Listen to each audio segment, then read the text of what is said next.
इच्छामती नदी के किनारे बसा छोटा सा मधुपुर गांव। इस गांव के आसपास के खुले प्राकृतिक सौंदर्य ने प्रकृति की गोद में एक सुंदर और विविध जीवन शैली का निर्माण किया है। कुछ घर इधर उधर बिखरे हुए हैं।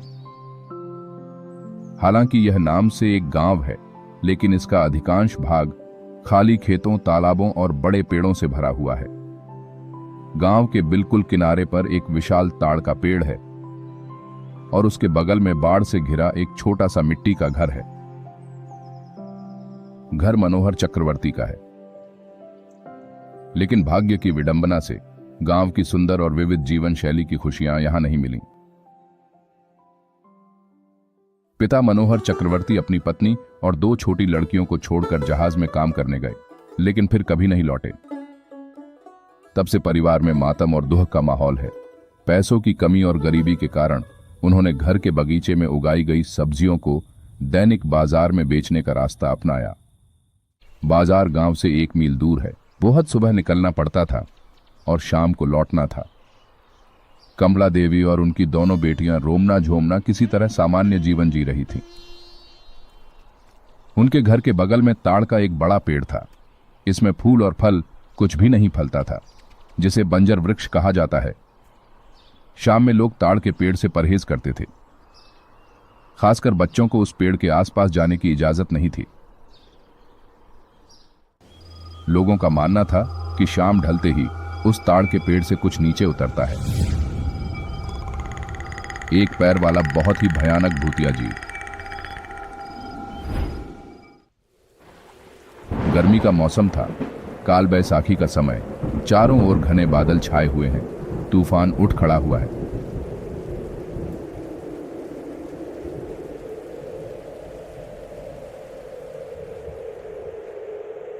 हवा खिड़कियां और दरवाजे में दस्तक देने लगी। इस बीच बाजार में तूफान अभी शुरू ही हुआ है। आसपास हर कोई दुकानें समेटने में लगा हुआ है। कमला भी घर लौटने की तैयारी कर रही थी कि अचानक बिशु ने आवाज दी।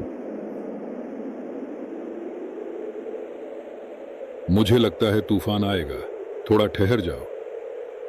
नहीं बिशु दादा, रुकने से नहीं चलेगा। मुझे जल्द से जल्द घर पहुंचना है। जैसे ही कमला की बात खत्म हुई, बिजली की चमक के साथ बारिश की बड़ी बड़ी बूंदें नीचे गिरने लगी। बेटी, इस तूफान में तुम पहुंच नहीं पाओगी और ये तूफान इतनी जल्दी खत्म नहीं होगा। तेज तूफान है। बात सुनो मेरा, यहीं रुको। पर ना पहुंचे तो? कमला की बात खत्म नहीं हुई। चारों ओर काले घने बादल छा गए और काल बैसाखी में तेज गरज चमक के साथ बारिश होने लगी। तीव्र वेग से शुरू हुई तूफानी बारिश को 2 हताश और भयभीत आंखों से वो देखने लगी। रात का अंधेरा धीरे धीरे घना होता जा रहा है। बारिश अभी थमी नहीं है। तूफान धीमा हो गया है, लेकिन बारिश पूरे जोरों पर जारी है। घर के बाहर 2 बहनें बैठी हैं। रूमना ने कहा, ए झुमना, रात होने वाली है। हाँ रे दीदी, माँ कब आएगी? पता नहीं, शायद आज नहीं आएगी। सच बोल रही है दीदी, माँ नहीं आएगी। नहीं रे, मौसम को देख, ऐसी तूफान में माँ कैसे आएगी? मुझे बहुत डर लग रहा है। डर मत, माँ शायद सुबह ही आ जाएगी। मुझे बहुत ही डर लग रहा है। डर मत, चल अंदर चलते हैं। बाहर बैठ के कोई फायदा नहीं है। दोनों बहनें अंदर चली गईं और दरवाजा बंद कर दिया। बाहर अभी भी हवा चल रही है। बारिश की रफ्तार के साथ रात का अंधेरा बढ़ने लगा है। धीरे धीरे घर के आसपास गहरा अंधेरा छा गया। सुबह के बने हुए चावल थे। दोनों बहनों ने वहीं खाकर सो गईं। जमे हुए अंधेरे के चारों ओर प्रकाश के एकमात्र स्रोत के रूप में बस एक लालटेन जल रहा था।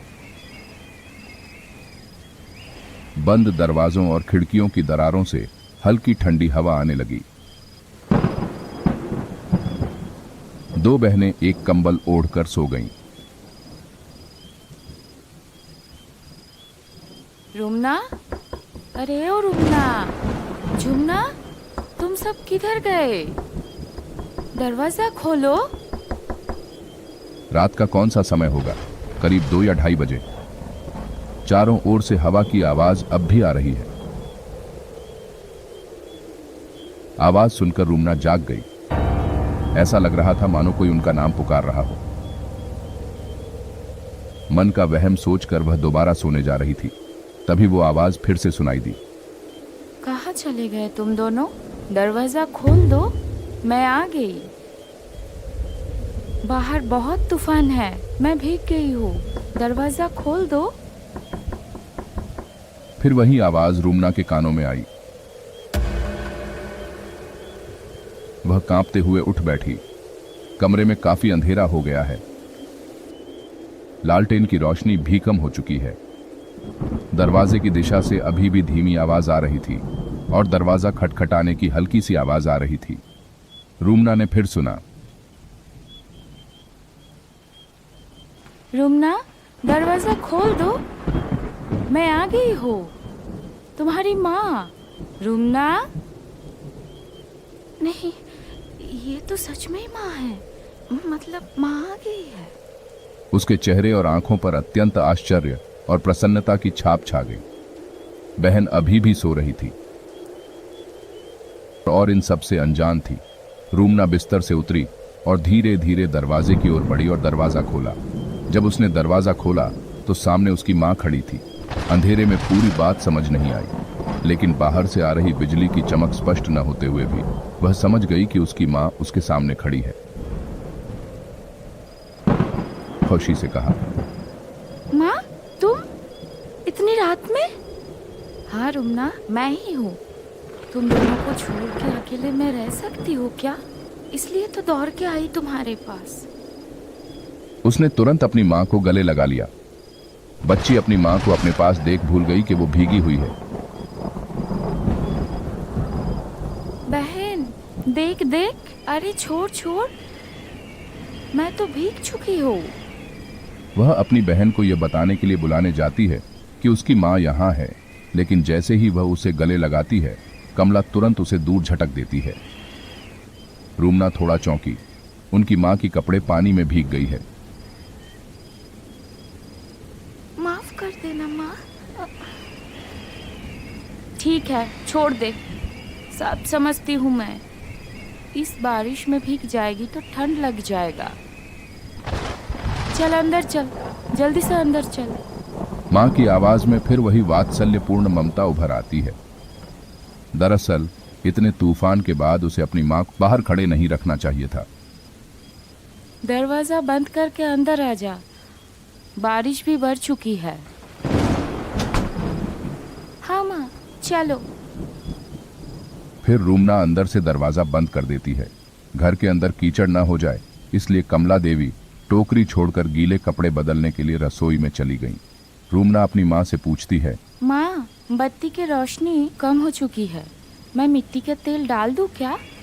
नहीं, छोड़ दे, वैसे भी बहुत रात हो चुकी है, बत्ती लेके क्या करूँगी, सोना ही तो है। ठीक है माँ। तुम दोनों ने खाना खाया? हाँ माँ। जा जाके सो जा, मैं भी आ रही हूँ। कुछ खाने के लिए दे दूँ माँ? नहीं, उतने से नहीं होगा, तुम दोनों सो जाओ, अगर मुझे भूख लगेगी तो मैं खा लूंगी। कमला देवी ने अंदर से कपड़े बदलते हुए जवाब दिया। रुमना बिना बात किए सो गई। बहन अभी भी सो रही है। उसने अपनी बहन को धीरे से बुलाया। ये झुमना, झुमना, माँ आ गई है, पता है तुमको? झुमना ने नींद भरी आवाज में उत्तर दिया। माँ, कहाँ है दीदी? ये लो, मैं आ गई हूँ। माँ। कमला देवी आकर बिस्तर पर सो गईं। झुमना नींद में अपनी मां से लिपट गई। फिर वो दीदी की तरफ मुंह फेर कर सो गई। मैं पीठ सहला देती हूँ, तुम सो जाओ। बहुत समय बीत गया। बारिश रुक गई है। बाहर से मेंढकों की आवाज आ रही है और झुमना अचानक असहज महसूस करने लगती है। उसने आंखें खोलीं। उसके चेहरे और आंखों पर दर्द का एक अजीब सा भाव उभर आया। उसने धीरे से दीदी को जगाया। क्या हुआ? क्यों बुला रही है? हे दीदी, पीठ बहुत दर्द हो रही है। माँ को बोलना पीठ सहला देने के लिए। झुमना नींद में कमला देवी को बुलाने जाती है। तभी अचानक एक भयानक दृश्य देखकर वह चौंक जाती है। अपनी आंखों के सामने एक भयानक दृश्य, अजीब, बदसूरत और भयानक एक प्राणी अपने लंबे तेज कांटों जैसे जीभ के साथ लगातार उसकी बहन की पीठ को चाट रहा है।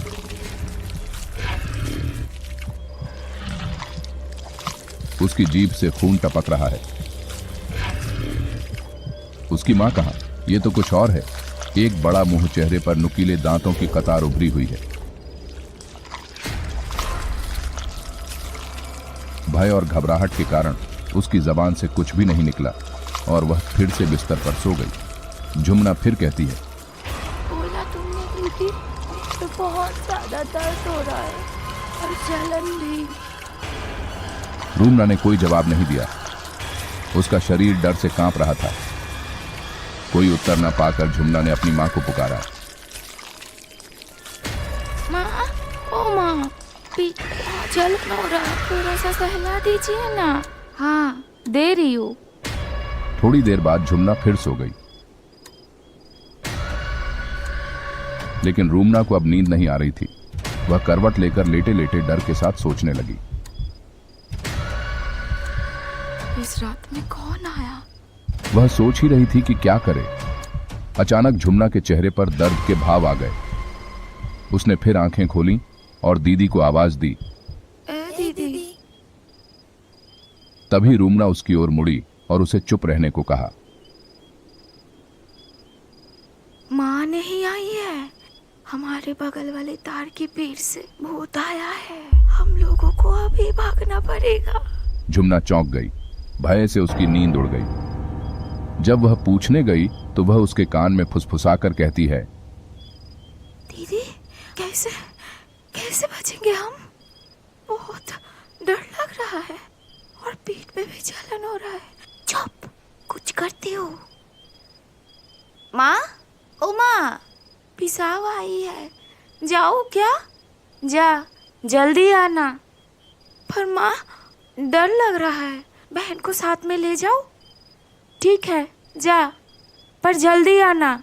बाहर मौसम भी खराब है और उस तरफ का तार का पेड़ भी अच्छा नहीं है। एक पैर वाली भूत रहता है उधर। मुश्किल हो जाएगा। जल्दी से आ जाना। कमला देवी के स्वर में जवाब आया। दोनों बहनें धीरे धीरे बिस्तर से उठीं और दरवाजे की ओर आईं।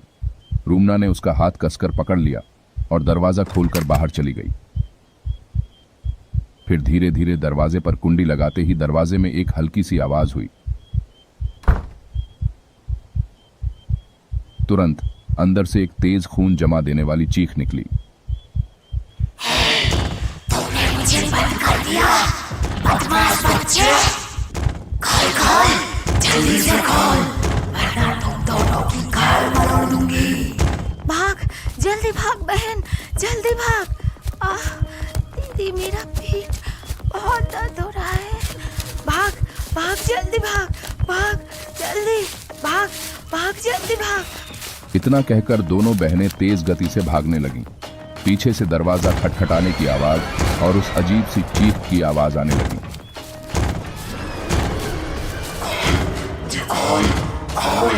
रुक जा, रुक जा, जाऊंगी, रुक जाओ।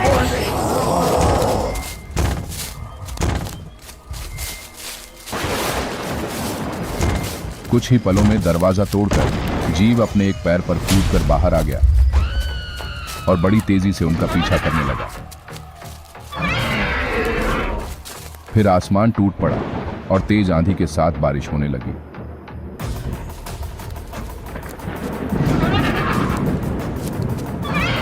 दोनों बहनें बारिश की परवाह न करते हुए तेजी से दौड़ने लगी। खेत, मैदान, बांस के जंगल को पार कर वे धीरे धीरे दूसरे मोहल्ले की ओर आ गए। अभी भी वह अजीब भूत उनका पीछा कर रहा है। उसकी भयानक हंसी की आवाज आने लगी। भूत धीरे धीरे उनकी ओर बढ़ने लगा। जितना हो सके तेजी से दौड़ते हुए उस मोहल्ले का पहला घर अचानक सामने आ गया। खोलो खोलो दरवाजा खोलो, बचाओ बचाओ, खोलो खोलो दरवाजा खोलो, खोलो खोलो, बचाओ हम लोगों को, खोलो बचाओ दरवाजा खोलो, बचाओ बचाओ। रूमना झुमना उस घर के दरवाजे पर आए और तेजी से दरवाजा खटखटाने लगे। कुछ ही देर में घर के मालिक देवराज गोस्वामी ने दरवाजा खोला। अरे क्या हुआ है बच्चा, इतनी रात को? हम लोगों को बचा लो, वो मार डालेगी हम दोनों को। दीदी बहुत दर्द हो रही है। तभी झुमना रुमना के कंधे पर बेहोश हो गए। देवराज बाबू ने बिना देर किए जल्दी से उन दोनों को अंदर ले लिया और दरवाजा बंद कर दिया। फिर कुछ देर बाद जब वो दोनों संभल गए तो गोस्वामी जी ने रुमना से सब कुछ बताने को कहा। उधर गोस्वामी जी की पत्नी झुमना को संभाल रही थी। रुमना धीरे धीरे गोस्वामी जी को सब कुछ बता देती है। सब कुछ सुनने के बाद देवराज बाबू ने कहा, भगवान की अशेष कृपा है, तुम लोग बच गए। तुम्हारे घर के पास वाला पेड़ अच्छा नहीं है। गांव का एक पैर वाला भूत वहां रहता है, जिसका मुंह बहुत बड़ा है और उसके मुंह से एक बहुत लंबा जीभ बाहर लटकता रहता है और बच्चों की तरफ उसका नजर रहता है। अगर कोई अकेला मिल जाए तो उसको उठाकर लेके चला जाता है। अभी रहने दो वो सब बातें, तुम्हारी माँ जब आएगी तब कुछ बंदोबस्त करेंगे। रात बीत रही थी, तूफान रुक जाता है। गोस्वामी जी और उनकी पत्नी दोनों को अपने पास ही सुला देते हैं।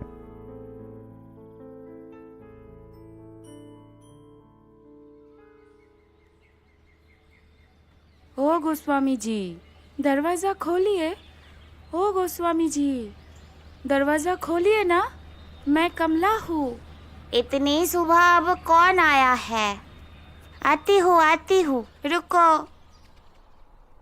उन्होंने दरवाजा खोला तो उनको एक औरत दिखाई दी। चेहरे पर भय के भाव, डर से चेहरा सूख गया है।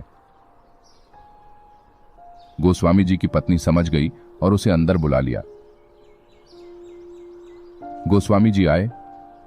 उन्होंने धीरे धीरे सारी घटना बताई। रुमना झुमना सही सलामत है, यह सुनकर कमला देवी का चिंतित मन थोड़ा शांत हुआ। उसने दर्द भरी आवाज में पूछा, मेरी बच्ची किधर है? वो लोग ठीक है, सो रहे हैं, सब बंदोबस्त कर दिया है, चिंता मत करो।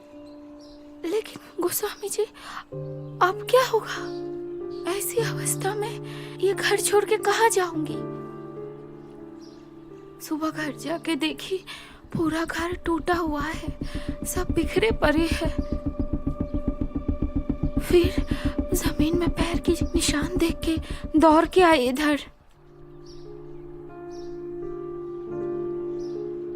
अच्छा ठीक है, देख रहा हूँ, बच्चे सो रहे हैं, तुम कुछ खा लो। दोपहर को मैं कुछ लोग और तांत्रिक बुला के लाऊंगा। दोपहर में देवराज बाबू, कमला देवी और रुमना झूमना उनके घर गए। लोगों की मदद से वो भूतिया पेड़ उखड़ गया और पड़ोस के गांव के एक तांत्रिक ने उस स्थान पर यज्ञ किया और कहा, इस जगह को मैंने मंत्रों से बंधन कर दिया है और चिंता की कोई कारण नहीं है। कुछ दिन बाद यहाँ अच्छे से सब्जी लगाना। इस जमीन में सब्जी उगाने से पैसों की कमी नहीं रहेगी। तब से कमला देवी उस जमीन पर सब्जी उगाने लगी और पैसे कमाने के लिए उन सब्जियों को बाजार में बेचने लगी। एलडीडीडीकियों को स्कूल भेजकर शिक्षित करने लगी। इस प्रकार कमला देवी के परिवार में एक सुंदर सुखी परिवार का निर्माण हुआ।